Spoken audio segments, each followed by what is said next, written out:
샬롬. 2021년이 되고 벌써 한 달이 지났습니다. 지나가는 시간에 안타까움과 후회가 가득하기보다는 하나님의 인도하심에 대한 기대와 희망이 가득한 은석교회 청년들 되기를 바랍니다. 우리는 한 주 동안 창세기 11장 그 바벨탑 사건을 묵상했습니다. 우리에게 너무나 익숙하고 잘 아는 이야기이지만 하나님께서 우리에게 말씀하시는 것이 무엇인지 우리가 함께 살펴보도록 하겠습니다. 첫 번째 질문입니다. 사람들이 시나이 평지에서 무엇을 했나요? 우선 이 질문에 대한 답을 한다면 사람들이 성읍과 탑을 건설한 것입니다. 나중에 9절 말씀을 통해서 다시 확인하겠지만 우리는 흔히 이것을 바벨탑이라고 부릅니다. 이 사건에 앞서 하나님께서는 물로 세상을 심판하시지만 그 가운데 노아 가족을 구원해 주셨고 노아의 자손들을 통해서 하나님의 역사는 이어집니다.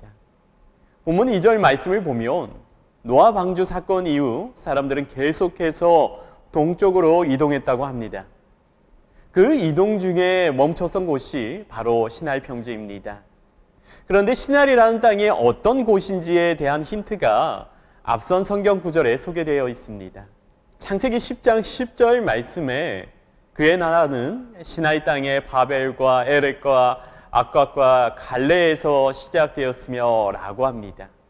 창세기 10장 10절 말씀을 생각해 볼 때 어떤 작은 한 곳을 이야기하는 것 같지는 않습니다. 여러 지역에 넓게 퍼져 있는 곳일 거라는 추측을 해볼 수 있습니다. 사람들은 바로 이곳 시나이의 자리를 잡았던 것이죠. 그리고 이곳에서 바벨 벽돌을 만들고 역청으로 집을 지었습니다. 이것이 성읍과 탑을 건축했던 모습이었습니다. 두 번째 질문입니다. 하나님께서 사람들을 온 지면에 흩으시기 위해 어떻게 하셨나요? 왜 하나님께서 흩으셔야 했는지에 대해서는 세 번째 질문에서 살펴볼 것입니다. 하나님께서는 시나이 평지에 있는 사람들을 흩으시기 위해 그들의 언어를 흩으셨습니다. 1절 말씀을 보면 시나이 평지로 이동해 온 사람들은 모두 하나의 언어로 똑같은 말을 사용했다는 것을 알 수 있습니다.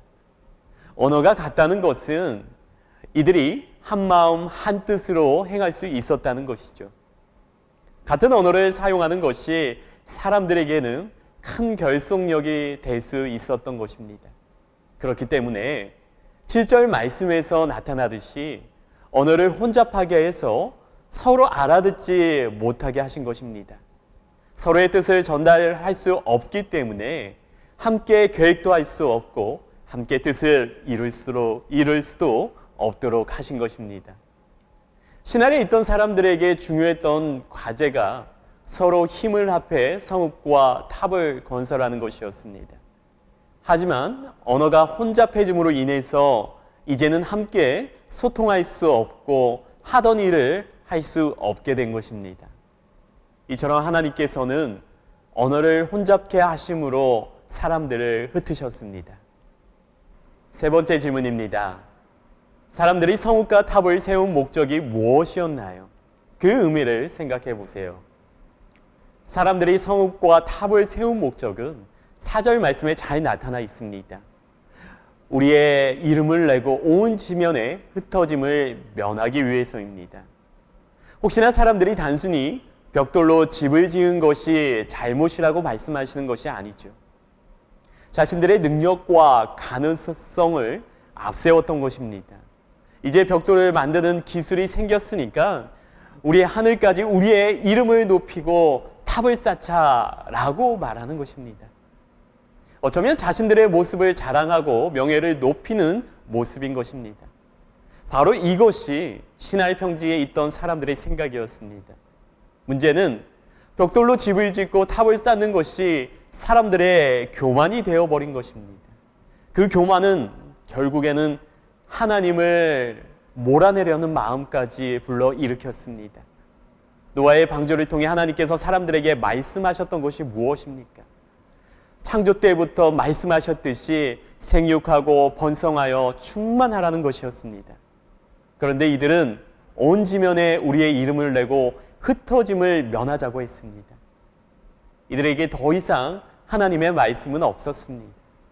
하나님께서 세상을 창조하시고 사람들에게 말씀하신 것이 무엇입니까? 청지기의 사명입니다. 그것은 바로 하나님의 뜻을 따라 세상을 다스리는 것이었습니다. 그런데 하나님의 명령과 상관없이 한 곳에 모여 살겠다고 하며 하나님의 뜻으로부터 멀어졌던 것입니다. 네 번째 질문입니다. 바벨탑 사건을 통해 우리가 알 수 있는 하나님의 뜻은 무엇일까요? 9절 말씀에서 바벨이라고 구체적으로 표현하고 있습니다. 하나님께서 언어를 혼잡케 하셨다는 의미로 이해를 합니다. 우리는 이 사건을 통해 다시 하나님의 뜻을 돌아볼 수 있어야 합니다. 오늘 본문에서 계속해서 온 땅이라는 말이 반복되고 있는데 왜 반복적으로 이야기하고 있는 것일까요? 온 세상에 거하는 사람들이 다시 하나님의 뜻으로부터 멀어지고 있음을 보여주고 있는 것입니다. 하나님께서는 분명히 바로 앞에 노아 방주 사건을 통해 심판하시고 온 땅에 충만하고 온 땅을 정복하라는 약속을 하셨음에도 불구하고 사람들은 교만해졌습니다. 하나님의 뜻에 순종하지 못하는 모습들을 보여주었습니다. 우리의 모습이 아주 작은 것 하나에 흔들릴 수 있다는 것을 보여주었습니다. 인간이 개발하고 인간이 생각한 것으로 인해서 하나님의 뜻이 사라지고 하나님의 위대함이 사라지는 것입니다. 그렇기 때문에 하나님께서는 우리가 우리의 교만함이라는 바벨탑에 갇혀 하나님의 뜻으로부터 멀어질 수 있다는 것을 알려주고 있습니다. 지금도 우리는 현대 문명 사회에서 살아가고 있습니다. 혹시나 우리의 기술과 능력이 하나님을 가리게 해서는 안 됩니다. 바벨탑처럼 단순히 보이는 것이 아니라 보이지 않는 인간의 위대함이 우리를 다시 하나님으로부터 멀어지게 할 수 있습니다. 혹시나 우리가 그런 바벨탑에 갇혀 하나님을 찾고 있지는 않은지 돌아보시기 바랍니다. 마지막 질문입니다.